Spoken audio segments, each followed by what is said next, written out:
Assalamualaikum warahmatullahi wabarakatuh. Selamat pagi Ibu dan teman-teman semua.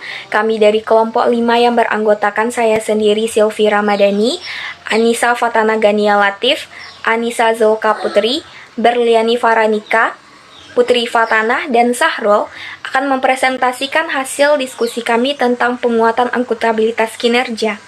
Di sini kami ada 5 poin. Yang pertama landasan, tujuan, indikator, sakip dan lakip, serta evaluasi. Untuk poin yang pertama yaitu landasan akan dipresentasikan oleh Putri Fatana. Kepada Putri Fatana kami persilahkan. Terima kasih moderator. Baiklah, saya Putri Fatana akan mempresentasikan poin yang pertama yaitu bagian landasan. Dalam rangka pelaksanaan reformasi birokrasi guna mewujudkan tata pemerintahan yang bersih dan bebas dari korupsi serta untuk meningkatkan kualitas pelayanan publik kepada masyarakat, diperlukan penguatan akuntabilitas kinerja bagi setiap instansi pemerintah. Berdasarkan Peraturan Presiden Nomor 29 Tahun 2014 tentang Sistem Akuntabilitas Kinerja Instansi Pemerintah, yang dimaksudkan dengan akuntabilitas kinerja itu adalah merupakan sebuah perwujudan kewajiban suatu instansi pemerintah untuk mempertanggungjawabkan keberhasilan atau kegagalan pelaksanaan program dan kegiatan yang telah diamanatkan oleh para pemangku kepentingan dalam rangka mencapai misi organisasi secara terukur dengan sasaran atau target kinerja yang telah ditetapkan melalui laporan kinerja instansi pemerintah yang disusun secara periodik. Baik, sekian dari saya kembalikan kepada moderator. Baiklah, terima kasih kepada Putri Fatana. Selanjutnya untuk poin tujuan akan dipresentasikan oleh Sahrul. Kepada Sahrul dipersilahkan.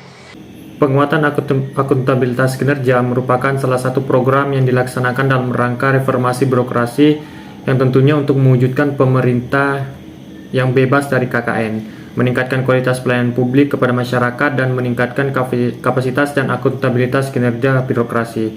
Program ini tentunya bertujuan untuk meningkatkan kapasitas dan akuntabilitas kinerja instansi pemerintah. Target yang ingin dicapai melalui program ini yang pertama adalah meningkatnya kinerja instansi pemerintah, dan yang kedua adalah meningkatkan akuntabilitas instansi pemerintah. Nah, akuntabilitas kinerja publik memiliki 3 fungsi utama, yaitu yang pertama adalah menyediakan kontrol demokratis yang merupakan peran demokrasi dengan membangun suatu sistem yang melibatkan stakeholders dan user yang lebih luas, termasuk di dalamnya masyarakat, pihak swasta, legislatif, yudikatif, dan di lingkungan pemerintah itu sendiri, baik di tingkat kementerian, lembaga, maupun daerah.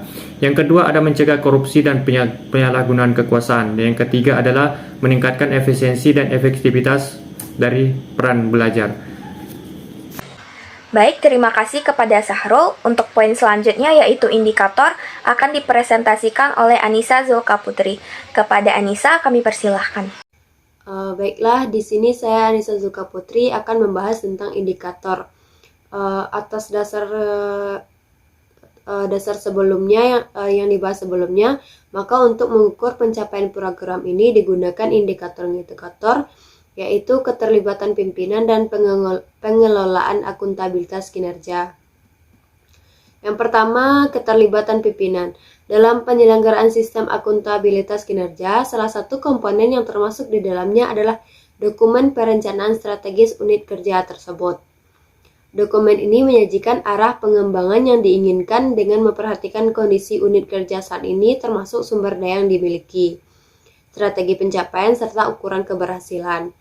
Agar penjabaran dokumen perencanaan strategis ini dapat terlaksana dengan baik, dibutuhkan keterlibatan pimpinan instansi. Beberapa hal yang harus dilakukan oleh pimpinan instansi yaitu unit kerja telah melibatkan pimpinan secara langsung pada saat penyusunan perencanaan. Unit kerja telah melibatkan secara langsung pimpinan saat penyusunan penetapan kinerja. Dan terakhir, pimpinan telah memantau pencapaian kinerja secara berkala. Yang kedua, pengelolaan akuntabilitas kinerja. Indikator pengelolaan akuntabilitas kinerja terdiri dari pengelolaan data kinerja, pengukuran kinerja, dan pelaporan kinerja. Untuk mengukur pencapaian program ini digunakan indikator yaitu unit kerja telah memiliki dokumen perencanaan. Dokumen perencanaan telah berorientasi hasil. Indikator kinerja telah memiliki kriteria spesifik, measurable, achievable, relevant, and time-bound, atau disingkat SMART. Unit kerja telah menyusun laporan kinerja tepat waktu. Pelaporan kinerja telah memberikan informasi tentang kinerja, dan unit kerja telah berupaya untuk meningkatkan kapasitas SDM yang menangani akuntabilitas kinerja. Unit kerja telah membangun sistem informasi kinerja, dan yang terakhir, unit kerja telah memiliki ukuran kinerja sampai ke individu. Sampai situlah pembahasan dari saya kembalikan ke moderator. Terima kasih. Baik, terima kasih kepada Anissa Zulkaputri. Untuk poin selanjutnya yaitu sakip dan lakip akan dipresentasikan oleh Anissa Fatana Gania Latif dan Berliani Faranika. Kepada Gania dan Faranika kami persilahkan. Sakip dan Lakip, Inpres nomor 7 tahun 1999 tentang akuntabilitas instansi pemerintah, di mana di dalamnya disebutkan mewajibkan setiap instansi pemerintah sebagai unsur penyelenggara pemerintahan untuk mempertanggungjawabkan pelaksanaan tugas pokok. Dipandang perlu adanya pelaporan akuntabilitas kinerja instansi pemerintah. Berapa besar dana yang telah dan akan dihabiskan, berapa besar kinerja yang dihasilkan, dan kinerja tambahan yang diperlukan agar tujuan yang telah ditetapkan dalam akhir periode bisa tercapai. Baik, saya Berliani Faranika akan melanjutkan presentasi dari rekan saya. Selanjutnya yaitu ada sakip. Nah, penguatan akuntabilitas kinerja ini dilaksanakan dengan penerapan sistem akuntabilitas kinerja instansi pemerintah atau yang biasa disebut dengan sakip, yaitu serangkaian sistematik dari berbagai aktivitas, alat, dan prosedur yang dirancang untuk tujuan penetapan dan pengukuran, pengumpulan data, pengklasifikasian, pengiktisarian, dan pelaporan kinerja pada instansi pemerintah dalam rangka pertanggungjawaban dan peningkatan kinerja instansi pemerintah sebagaimana yang dimaksud dalam Peraturan Presiden Nomor 29 Tahun 2014. Nah, sakip mempunyai peran yang sangat strategis dalam upaya peningkatan penyelenggaraan pemerintahan, yaitu sebagai alat untuk memperbaiki kebijakan serta mendorong instansi pemerintah untuk melakukan inovasi dalam mendesain program dan kegiatan. Selanjutnya, sakip pun seharusnya dapat digunakan sebagai dasar dalam memberikan reward dan punishment yang bisa dikaitkan dengan kinerja masing-masing individu. Selanjutnya adalah LAKIP, Laporan Akuntabilitas Kinerja Instansi Pemerintahan atau yang biasa disebut dengan LAKIP, merupakan produk akhir dari sakip yang menggambarkan kinerja yang dicapai oleh suatu instansi pemerintah atas pelaksanaan program dan kegiatan yang dibiayai oleh APBN atau APBD. Penyusunan lakip berdasarkan siklus anggaran yang berjalan 1 tahun. Dalam pembuatan lakip, suatu instansi pemerintah harus dapat menentukan besaran kinerja yang dihasilkan secara kuantitatif, yaitu besaran dalam satuan jumlah atau persentase. Manfaat dari lakip sendiri bisa dijadikan sebagai bahan evaluasi terhadap instansi pemerintah yang bersangkutan selama 1 tahun anggaran. Dalam penilaian lakip ini, materi yang dievaluasi meliputi 5 komponen, yaitu perencanaan kinerja, pengukuran kinerja, pelaporan kinerja, evaluasi internal, dan pencapaian sasaran atau kinerja organisasi. Baik, sekian presentasi dari saya, dikembalikan kepada moderator. Baik, terima kasih kepada Gania dan Farah. Untuk poin yang terakhir akan dipresentasikan oleh saya sendiri. Nah, hasil evaluasi atas implementasi sakip ini akan digunakan untuk memperbaiki manajemen kinerja dan meningkatkan akuntabilitas kinerja khususnya pada kinerja pelayanan publik.